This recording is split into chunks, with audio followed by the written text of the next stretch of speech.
A ver, a propósito de la situación de las investigaciones fiscales, cuando se habla de corrupción, ¿cuál es el impacto cotidiano, el impacto en el ciudadano, en su bolsillo, en el nuestro?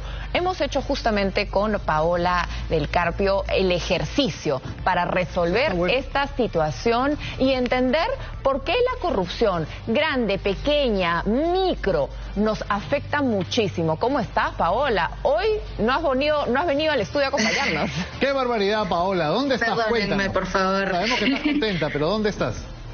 Estoy muy contenta, aunque con frío, en Arequipa, visitando justamente a la familia. Sí, congelada. Pero bueno, contenta, mal que bien. Aunque el tema del que vamos a hablar lamentablemente no es tan feliz.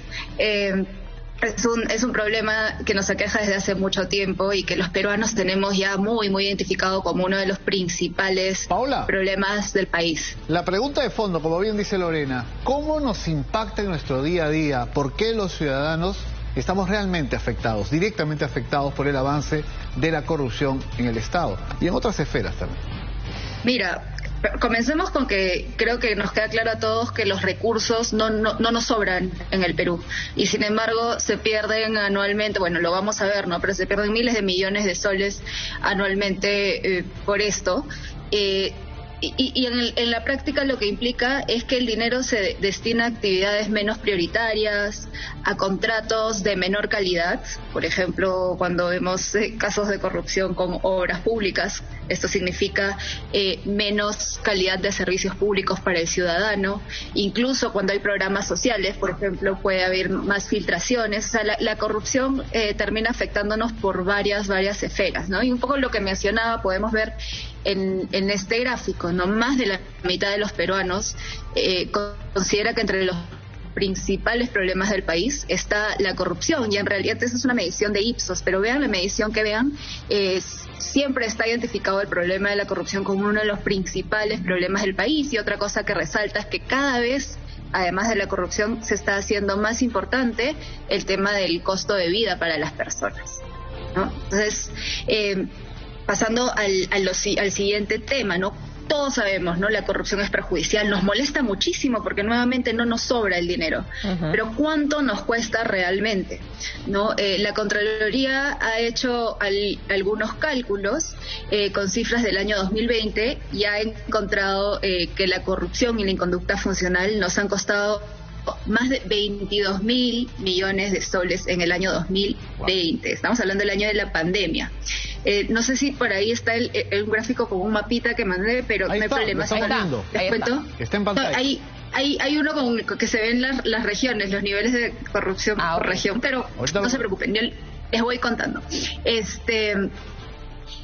Nos ha costado, sí, ahí está, más de 22.000 millones de soles en este año. ¿Esto qué es? Es 13% de todo el presupuesto que se ha ejecutado en el país en el año 2020 y más del 90% de lo que se ejecutó en el sector salud. Estamos hablando de un año de pandemia, ¿no? En este momento, lamentablemente, y esto yo sí siento que esto implica que hay que revisarnos como sociedad, ¿no? O sea, con la pandemia la corrupción aumentó.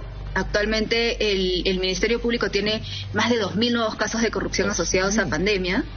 Así es, el 67% involucra a municipalidades y más de la mitad tienen que ver con, no sé si recuerdan, la dotación de canastas básicas para las personas más vulnerables, ¿no? ¿Cuáles son las regiones más afectadas en particular por el tema de la pandemia? Ayacucho, Lima, Huánuco, Ancash y Madre de Dios, ¿no? Entonces, yo sí siento que eso nos debe llamar como sociedad a revisarnos, porque, o sea, en plena pandemia, o sea, siempre está mal la corrupción, pero ahí aún más, ¿no?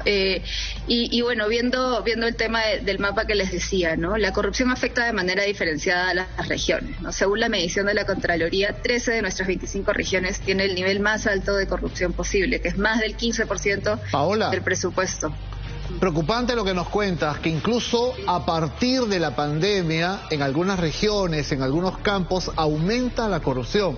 Ahora, cuando muchas personas me han comentado en la calle, ¿no? El tema de la corrupción lo ven a veces como un tema vinculado muy al entorno del presidente o de un ministro de Estado o muy en un contrato, un tema como en su momento ha sido Odebrecht, el Club de la Construcción.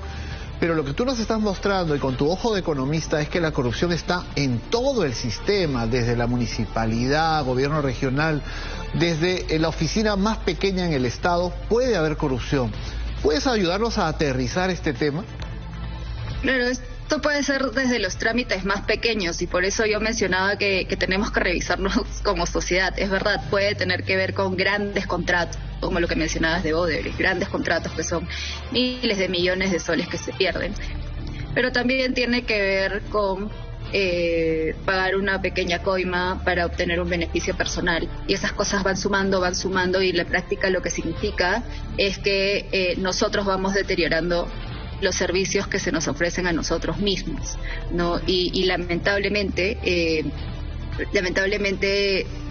los lugares con más corrupción también suelen ser los lugares con más pobreza y los lugares con peor ejecución de la inversión pública, que finalmente significa servicios para nosotros. Paola, ¿no? Yo creo que de alguna manera también los ciudadanos tenemos mucha tolerancia a la corrupción y por eso esta frase acabó siendo tan popular, ¿no? Roba pero hace obra. Es como que los peruanos asumimos que incluso en gestiones que consideramos eficientes, a todos les toca llevarse su parte, ¿no? Como que les toca una tajadita del pastel y ya pues hay que asumirlo. Es parte de... De acuerdo, y eso es terrible porque creo que eso implica que asumamos que la corrupción solo tiene costos directos, digamos. Se pierde plata, bueno, pero yo no lo veo. Pero al final sí lo ves, porque esa obra que viste, ¿no? Hace obra, ¿no? Tengo mi cemento, pero no es de la mejor calidad. Podría ser de mucho mejor calidad, brindarnos muchos mejores servicios y atender mucho más a los más vulnerables. Y eso es lo que no estamos viendo, lamentablemente, ¿no? Y por eso la corrupción al final del día significa un gobierno menos eficiente, menos efectivo, que llega menos a las personas, y también tiene que ver con un servicio civil menos meritocrático. No más en inversión pública hemos dejado de ejecutar el año pasado algo de 17.000 millones de soles, ¿no? Eso es más del doble de nuestro presupuesto actual para protección social. Muy bien, todos Paola. Los programas sociales. Como nos ayudas a entender, es todo el dinero que tenemos en una caja, en una bóveda, no se gasta mientras hay peruanos que sufren carencias. Es falta de gestión, pero también es corrupción. Esperar que se declare la emergencia para comprar a dedo o con precios inflados. Todo eso tenemos que combatir. Muchas gracias, Paola. La próxima semana esperamos tenerte en el estudio y también esperamos que desde la bella Arequipa nos traigas, ya que no nos puedes traer un adobo, un pan de 3 puntas. Pancito de 3 puntas. Ahí los voy a engreír, todo bien. Muchas gracias, Paola. Síguele pasando lindo.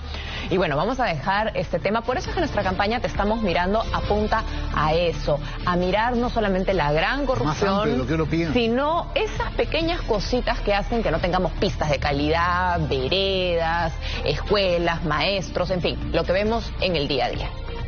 Tenemos que hacer una pausa y vamos